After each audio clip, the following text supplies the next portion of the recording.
Which language do you want to learn the most and why? Dialects in China, because these languages are very hard to pick up. You have to basically live in the area and communicate in them every single day to become fluent or at least have a grasp in them, and unfortunately they are phasing out and dying languages. My name is Christine Ling and I am a high school student studying in Massachusetts in the United States, but I've been living in Hong Kong for 10 years.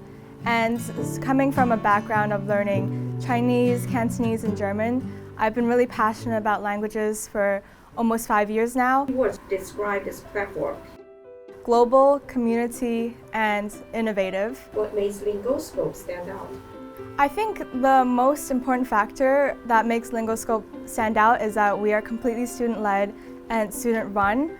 I was inspired to launch Lingoscope for 2 reasons. First of all, I'm really passionate about learning German. In a lot of cases, there are not many student-led resources, and I just thought that having the idea of an online journal where students can share their work and share fun pieces of information they've learned would be really interesting.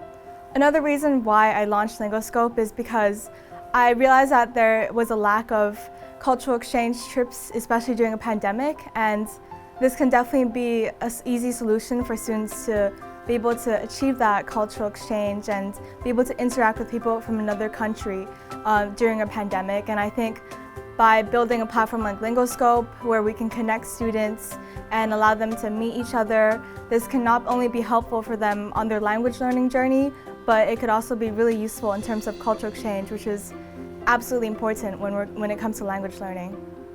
So have you encountered any challenges while you're building this kind of website? What kind of interesting stories do you want to share? Starting any platform, any business, or any website is obviously very challenging. Just lead your own way and continue to push through. I've had a lot of great personal experiences through launching and running Lingoscope.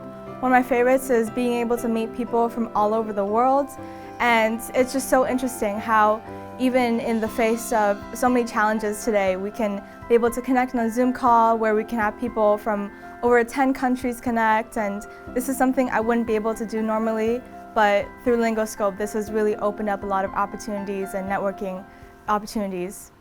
Some people might feel a little bit shy when they are trying to express them in a new language. What's your suggestions to them? That's definitely one of the biggest hurdles of language learning, and one that we try to overcome with Lingoscope, because when students publish their work, it can be very scary because you're opening yourself to feedback and possibly criticism. And that same thing applies to just speaking a language. But as long as you have the confidence, you find your passion in the language, and I believe that by participating in language exchange trips with an online friend or even visiting a country, these problems can be very subconsciously dissolved, and one way to do that right now is through Lingoscope, because we are offering students a chance to do this remotely. Based on your understanding, what is the key to language learning? It was really useful to find your passion in the language. It doesn't have to come from the classroom, but it can come from a cultural aspect of it, perhaps food, or looking at films in the language that you're learning. And another thing that I think is really important that is always overlooked when people are learning languages is the importance of culture. When I first came to Hong Kong, it was really challenging for me to pick up Cantonese. And Cantonese is really one of those unique languages where you have to dive deep into the culture, understand the local colloquialisms, and be able to talk to people in order to understand that. So by immersing myself into a local school and by being able to communicate with other students who are fluent in Cantonese, I felt like I really understood Cantonese and really picked it up well because I had the opportunity to be able to connect with the cultural aspect. So any suggestions for your peers who also have an entrepreneur ambition and want to make a difference? It's not as hard as you may think it is. My 2 pieces of advice is to just plan very well and to just go for it, because you never know what might happen.